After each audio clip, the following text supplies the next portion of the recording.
Donc, d'abord, merci beaucoup pour l'invitation. On est vraiment très heureux d'être là aujourd'hui. Euh, vraiment très heureux de participer à cette discussion. Ce qu'on propose aujourd'hui comme discussion, c'est une discussion à savoir comment penser la compétence en éthique de l'IA. Donc, la question de savoir comment finalement définir cette compétence-là va nous amener sur le terrain d'une autre discussion corollaire, à savoir comment former à l'éthique de l'IA. Donc, c'est une discussion qui s'inscrit évidemment dans un contexte particulier, hein, celui de la présence croissante des systèmes d'intelligence artificielle dans nos différentes sphères d'activité. Et comme vous le savez, bien sûr, hein, cette intégration-là pourrait fait transformer nos modes de fonctionnement, nos pratiques. On peut penser au transport, par exemple, hein, la voiture autonome, les autres modes de transport automatisés, donc transforment nos manières de fonctionner dans le domaine de l'information et des communications aussi, dans l'industrie du divertissement, de la santé, mais aussi, bien entendu, en éducation. Et en éducation en particulier, vous savez mieux que nous encore, hein, l'intégration des systèmes d'IA se fait à une vitesse assez impressionnante sous différentes formes, différents types de systèmes qui apparaissent, que ce soit des systèmes qui visent à identifier des étudiants à risque, puis à déployer des ressources pour favoriser leur réussite, que ce soit sous la forme d'agents conversationnels qui ont différentes fonctions, qu'elles soient administratives ou académiques, que ce soit sous la forme de tuteurs intelligents ou de corrections automatiques. On sait que cette présence-là va aller de manière croissante, comme dans plusieurs domaines. Et donc, même si on sait que les avancées, les possibilités que permettent l'IA dans plusieurs domaines, y compris en éducation, sont vraiment très prometteuses, on peut penser que il y aurait un enseignement plus adapté, des mesures de suivi plus efficaces. Bien, on sait également, bien sûr, que la conception, l'utilisation des systèmes d'IA entraîne des enjeux éthiques qu'il faut analyser et que ces enjeux éthiques-là ne concernent évidemment pas uniquement que les développeurs. On le sait, on vient d'en discuter dans la présentation de Madame Piché, les gestionnaires vont devoir prendre des décisions par rapport à l'implantation de ces systèmes-là de décision qui vont comporter des enjeux éthiques. Les professionnels des différents milieux de pratique vont aussi assurément, à un moment ou à un autre, devoir interagir avec ces systèmes intelligents-là, et qui ont pris dans le milieu d'éducation, bien sûr, on pense aux conseils pédagogiques, aux API, qui vont être amenés là, à interagir avec ces systèmes-là, possiblement aussi les enseignants. Et donc, à l'heure actuelle, par contre, il n'y a pas véritablement de formation à l'éthique qui est offerte aux différents acteurs qui vont être amenés soit à concevoir, mais aussi à interagir avec ces systèmes-là. Et donc, l'éthique de l'IA, c'est une branche relativement nouvelle de l'éthique appliquée qui s'est consolidée récemment. On est encore à ses premiers, à ses balbutiements, même si c'est un champ d'études vraiment foisonnant. Et donc, ce qu'on constate, c'est qu'il y a réellement un besoin qui est exprimé de la part de différents milieux pour la formation à l'éthique de l'IA. Et donc, actuellement, par contre, il n'existe pas vraiment de consensus sur ce que devrait comporter là, une telle formation. Donc, la discussion qu'on propose aujourd'hui, elle s'insère dans un cadre un peu plus large, qui est un projet de recherche qui est financé aussi, là, comme dans la présentation précédente, par le PIA, donc le Pôle montréalais d'enseignement supérieur en éthique de l'IA. Donc, on a produit dans le cadre de ce projet-là un référentiel de compétences en éthique de l'IA. Donc, un document qui identifie, qui décrit les composants, les compétences qu'on devrait attendre des étudiants. C'est des étudiants qui suivent une formation en enseignement supérieur en éthique de l'IA. Et donc on a produit ce document-là au terme d'un exercice de revue de la littérature en éthique de l'enseignement en enseignement pardon de l'éthique de l'IA, en enseignement de l'éthique de la technologie, sur la définition de la compétence éthique. On a aussi conduit une série d'entrevues auprès d'experts qui sont issus de différentes disciplines en éthique, en sociologie, en génie informatique, en droit. Et au terme de tout ça et au terme aussi d'une recension de l'offre de formation en éthique de l'IA, bien, on a produit ce document qui est d'ailleurs disponible en ligne si cela vous intéresse. Donc, on a été on a mobilisé des solutions technologiques pour vous permettre de pouvoir y accéder. Mais peut-être que Frédéric, si tout simplement, on pourrait mettre aussi les références dans la conversation pour ceux qui sont pas à l'aise avec ce genre de processus, mais il s'agit simplement de prendre une photo puis ça va vous conduire directement sur le site. Et donc, on a présenté ce référentiel-là la semaine dernière, donc dans le cadre du sommet du numérique en éducation, mais la discussion qu'on propose aujourd'hui est un petit peu différente. Donc, on va insister sur le cadre théorique qu'on a retenu pour définir la compétence éthique en général et les conséquences que ça a eu pour la définition de la compétence en éthique de l'IA. Ce cadre-là, c'est le pragmatisme américain. Et donc, on va discuter aussi des conséquences que ce cadre-là peut avoir sur la manière de concevoir des formations à l'éthique de l'IA. Donc, le référentiel que vous avez dans la page principale de présentation que vous avez devant les yeux, ce référentiel-là a été conçu là, dans un contexte particulier. Il était destiné en fait à la formation pour des étudiants des collèges et universités. Mais ce qu'on pense, bien humblement, c'est que la définition de la compétence en éthique de l'IA qu'on propose à partir du cadre pragmatique, elle peut être utile pour penser, concevoir des formations en éthique de l'IA dans d'autres contextes. Par exemple, dans le cadre de formation pour gestionnaire ou formation pour professionnels. Donc, on va discuter de la manière dont cette approche-là a pu aussi influencer les approches pédagogiques qu'on a utilisées dans le cadre d'un cours complémentaire, donc que j'ai donné et que Frédéric et moi avons contribué là, à monter pour la première fois au Cégep en éthique de l'IA. Donc, on va aujourd'hui expliquer un peu la manière dont la définition pragmatique de l'éthique de l'IA a pu inspirer certaines approches dans le cadre de ce cours-là. Donc, je laisse la parole à Frédéric qui va vous parler de manière un peu plus détaillée de la définition de la compétence éthique qu'on a retenue. Très bien. Alors, merci Andréane. Et il y aura plusieurs liens là avec des éléments qui ont été soulevés dans les deux précédentes présentations où il a été spécifiquement question là, du besoin de formation. On parle énormément d'IA responsable. C'est pas la seule avenue, mais évidemment, un des éléments importants liés à l'idée d'une utilisation responsable de l'IA, c'est bien entendu la formation à l'éthique et aux enjeux éthiques. Et donc, comme le disait bien Andréane, le travail qu'on a fait dans le cadre de ce projet-là était axé sur la formation en milieu académique, mais on pense et on espère bien là, que les enseignements qu'on en a tirés pourraient être mis à profit dans le cadre de formation qui ne seraient pas nécessairement liées à une formation académique. Une des premières choses, c'est qu'on pourrait changer de page.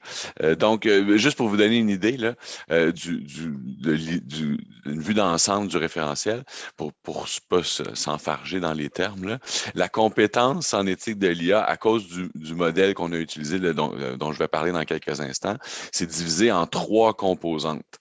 Et ce sont des composantes qui sont liées à la compétence en éthique de l'IA, mais j'insiste sur éthique parce que c'est lié à la compétence éthique elle-même, alors que les champs sont plus spécifiquement liés à l'éthique de l'IA, donc quels sont les champs spécifiques liés à l'intelligence artificielle. Donc c'est un peu la conjonction de ces deux éléments-là qui nous a permis de structurer notre référentiel de compétences.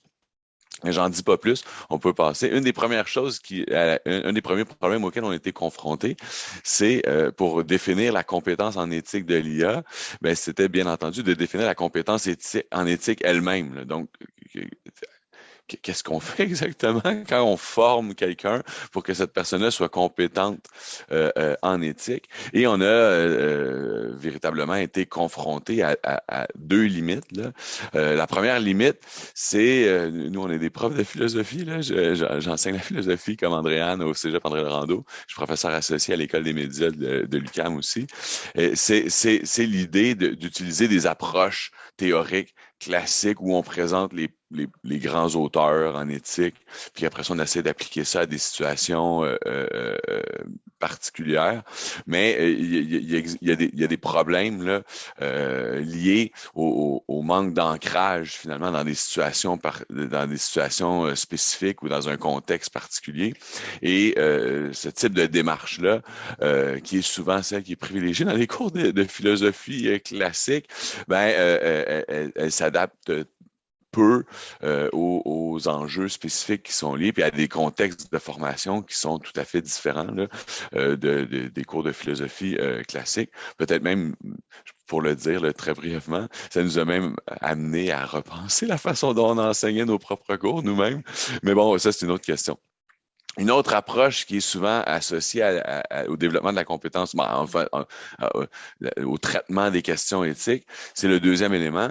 Donc, c'est une approche qui est liée à une forme de conformité, à des codes de déontologie ou à des règles préétablies qu'il s'agit de connaître ou d'apprendre et ensuite d'appliquer un peu, bon, je dirais peut-être un peu quasi aveuglément.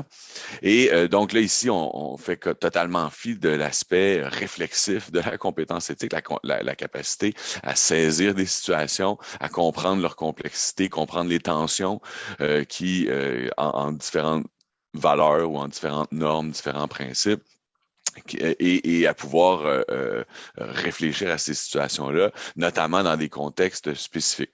Et donc, dans ce premier exercice là, pour définir la compétence en éthique elle-même, ben, on a été amené à travailler avec la compétence l'approche pragmatiste de l'éthique, notamment avec les travaux, là, il faut le dire, là, je pense que ça apparaît sur le prochain diapositive, mais les travaux d'André Lacroix, Alison Marchildon et Luc Bégin, qui ont d'ailleurs un livre formé à l'éthique en organisation. On a grandement travaillé avec ces travaux-là et d'autres.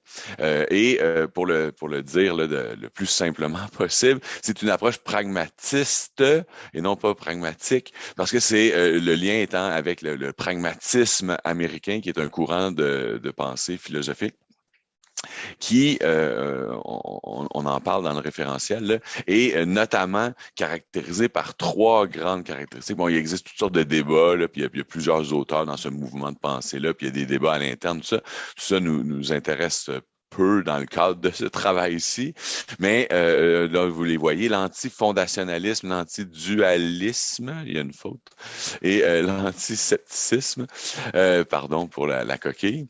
Et donc,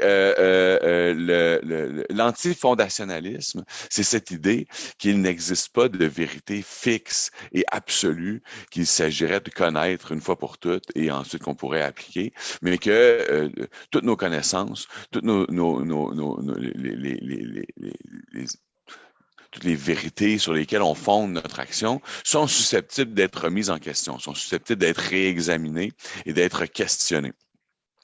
Ensuite, l'antidualisme, ben, en philosophie, on sait très bien là, qu'on est habitué de travailler avec souvent des couples de concepts, les faits et les valeurs, la réalité, le virtuel, et puis dans ce cas-ci, principalement, la société et l'individu, et de traiter ces concepts comme s'ils renvoyaient à des entités substantielles qui sont en opposition, et tout le problème, c'est de repenser leurs liens et de repenser comment ils peuvent fonctionner ensemble.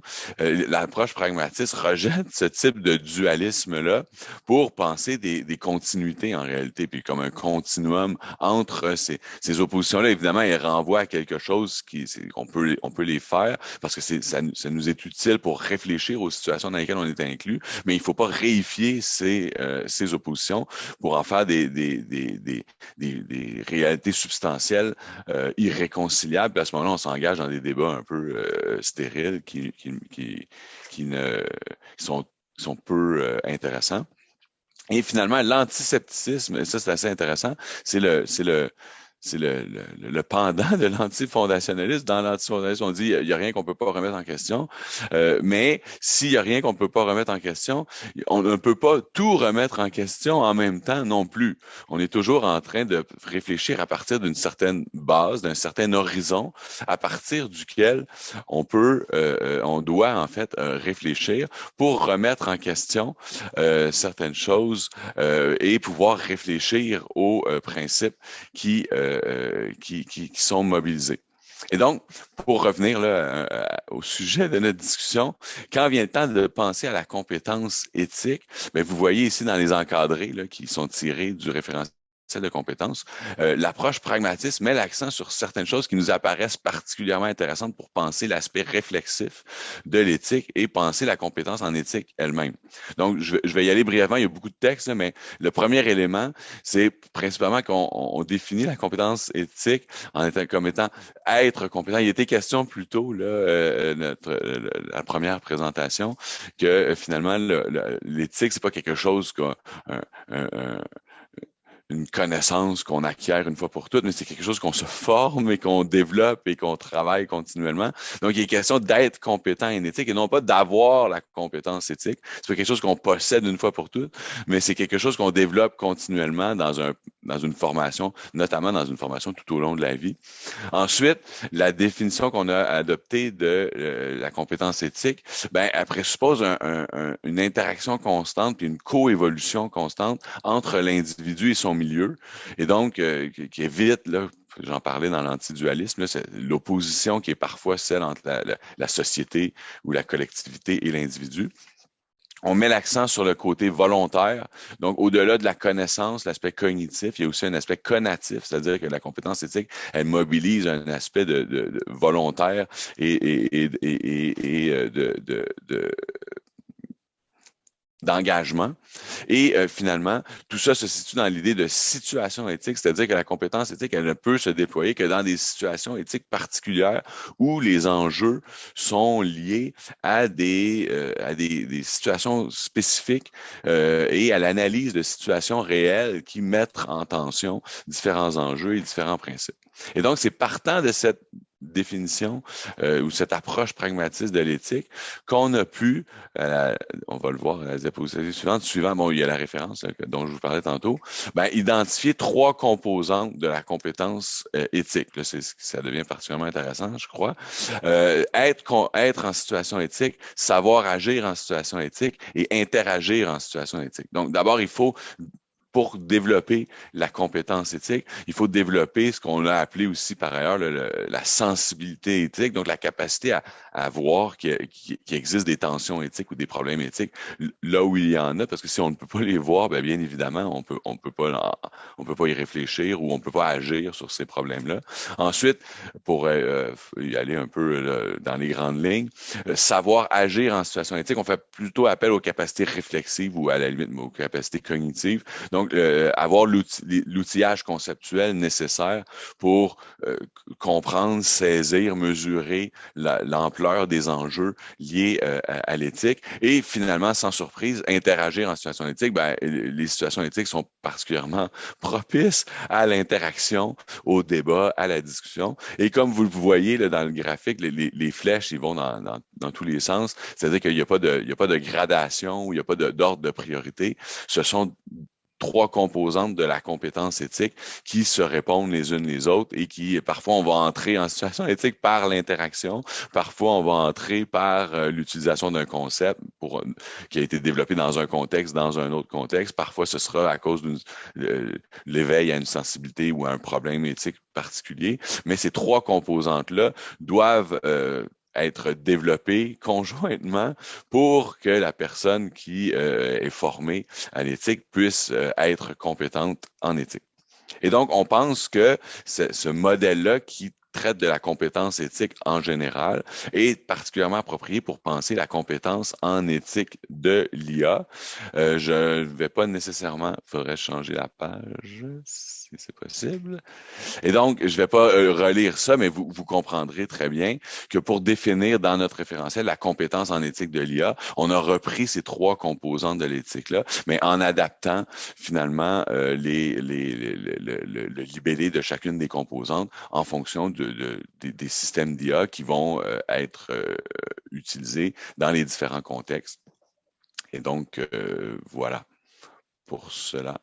D'ailleurs, je crois qu'Andréane va vous parler de la façon dont, dans les cours, on a pu chercher dans le cours complémentaire qu'on a fait cet hiver, on a pu chercher à développer chacune de ces composantes-là à travers différents types d'activités.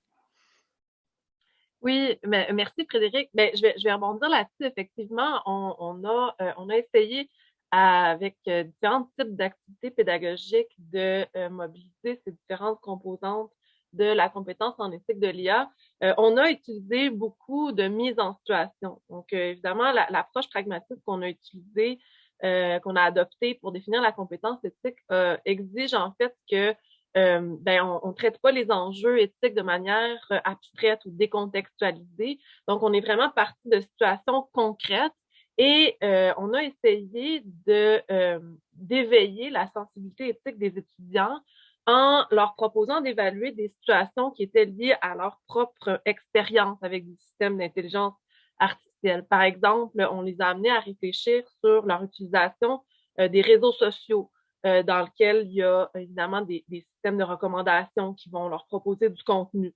Et on leur demandait de réfléchir à leur finalement au degré de contrôle qu'ils ont sur leur utilisation, le temps d'utilisation sur les réseaux sociaux, mais aussi du contenu ou de l'information qui est trouvée. On a aussi évidemment essayé de stimuler le débat, la discussion à partir de situations précises, particulières, problématiques, pour essayer justement de trouver des solutions, d'identifier aussi en analysant possiblement le point de vue de différentes parties prenantes sur ces solutions-là, les limites, les avantages de ces solutions-là. Et évidemment, on leur a demandé de manière à pouvoir justement là, développer la deuxième composante de la compétence éthique, qui est le fait de savoir agir en situation éthique, c'est de mobiliser le contenu ou les concepts plus théoriques qu'on leur a enseigné dans les différents champs de compétences dont je vais vous parler à l'instant. Pour peut-être pour conclure rapidement. Donc, en fait, comme je vous le disais, hein, l'approche pragmatique qu'on a adoptée exige donc qu'on adopte une approche qui n'est pas individuelle de l'éthique, mais une approche qui est sociale de l'éthique. Et donc, c'est pourquoi on a conçu un cours qui est en éthique, mais qui est également multidisciplinaire. Donc, on pense qu'une formation complète, adéquate en éthique de l'IA requiert d'abord des connaissances qui sont plus techniques sur le fonctionnement des systèmes d'IA, requiert également qu'on puisse puiser dans l'héritage de la philosophie morale pour analyser les dilemmes moraux qui vont être soulevés par les systèmes d'IA, qu'on mobilise également des concepts qui ont été élaborés en sociologie et qu'on mobilise également les cadres normatifs qui sont issus du droit ou de d'autres sources normatives comme les milieux professionnels, les cas de déontologie. Donc, ce qu'on a voulu faire ici, c'est présenter finalement la matière et je pense que ce genre de structure-là pourrait être reprise dans différentes formes de formation à l'éthique de l'IA, non seulement là, en milieu académique, mais dans d'autres contextes aussi. Donc, on a établi 4 champs de compétences. D'abord, les aspects techniques des systèmes d'intelligence artificielle. Ici, bien évidemment, on les a introduits aux différentes approches, aux différentes techniques d'entraînement qui entraînent différentes questions ou enjeux moraux. Est-ce que le système est entraîné de manière plus autonome, moins autonome? Quels enjeux moraux doivent être analysés en fonction de ça? Le problème le fameux problème de la boîte noire qui est lié à l'opacité des systèmes, quels enjeux éthiques est-ce que ça soulève? Le fonctionnement des systèmes de recommandation. Et ici, évidemment, je n'entrerai pas dans le détail, mais c'est sûr qu'on les a amenés là, à discuter sur, par exemple, le fonctionnement, juste pour donner un exemple du type de contenu dans le cours, le fonctionnement d'algorithmes de YouTube, par exemple, qui peut amener la polarisation, la désinformation, etc. Et on a également, tantôt je vous parlais de l'importance de mobiliser les cadres en philosophie morale, le déontologisme, le conséquentialisme et l'éthique des vertus, les limites de ces cadres-là pour analyser les enjeux en éthique de l'IA. Quels sont les enjeux précis associés à l'éthique de l'IA aussi? Je vais y aller rapidement ici, mais on a également considéré, ça c'est très, très important, que les enjeux en éthique de l'IA s'inscrivent dans un contexte qui est marqué par des inégalités sociales existantes qui peuvent être reproduites, qui est marqué aussi par des asymétries de pouvoir, qui soient politiques ou économiques, donc qui peuvent être reproduits encore une fois. Et également, il y a des enjeux environnementaux auxquels on ne pense pas toujours immédiatement, mais qui sont importants. Et également, on les a amenés à se positionner de manière critique par rapport aux différents cadres normatifs qui existent au niveau légal, au niveau éthique aussi, donc multiplication là, des chartes et déclarations éthiques en éthique de l'IA. Je passe rapidement si ça vous intéresse. Évidemment, tout ça est expliqué de manière assez étendue dans le référentiel, mais je veux prendre le temps, là, avant que je vois le temps qui file, je veux prendre le temps pour vous parler un peu des suites de tout ça. Donc, d'abord, on a eu un autre financement là, du PIA pour développer une trousse pédagogique, mais également, on a fait une demande de subvention au CRSNG, une demande de subvention de mobilisation dans laquelle on s'est associé au CCTT de notre collège qui œuvre eux, en développement technologique. Et nous, on s'est occupé de la composante en éthique de l'IA. Et notre objectif sur 5 ans, c'est suivant en fait le référentiel, suivant la définition de la compétence éthique qu'on a présentée dans ce document-là, ça va être de développer des formations adaptées à l'éthique de l'IA en fonction des besoins des partenaires. Développer aussi des outils d'évaluation éthique. Bon, il y en existe déjà, on ne part pas de rien ici. Il y a évidemment la grille de réflexivité qui est associée à la Déclaration de Montréal. Il y a des outils aussi qui accompagnent les lignes directrices de l'Union européenne pour une IA digne de confiance. Mais l'idée, c'est de développer donc ces outils-là dans une démarche de co-construction et finalement de réaliser en coordonnant des équipes multidisciplinaires d'évaluation éthique de système. Donc,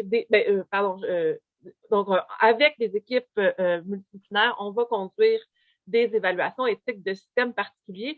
Et tout ça va se faire en mobilisant le partenariat que le laboratoire de recherche que Frédéric et moi, en collaboration avec André Mondou, qui est professeur associé à l'École de médias, avons fondé. Donc, on va mobiliser notre partenariat avec un groupe de recherche international multidisciplinaire qui s'appelle le groupe The Infection, qui conduit des évaluations en éthique de l'IA, suivant un processus basé sur les lignes directrices de la Commission européenne pour une IA digne de confiance. Et donc, on a l'intention de conduire ces travaux-là en lien avec le référentiel.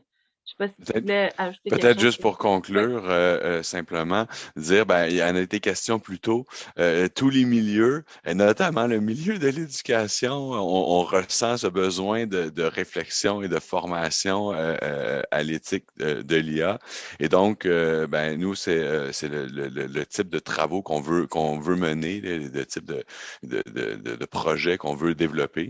Et donc, voilà. Donc, merci de nous avoir permis de présenter nos travaux. Et ben, si vous avez des questions ou si vous voulez avoir des renseignements supplémentaires, ben, on va mettre nos adresses dans la conversation. Merci beaucoup.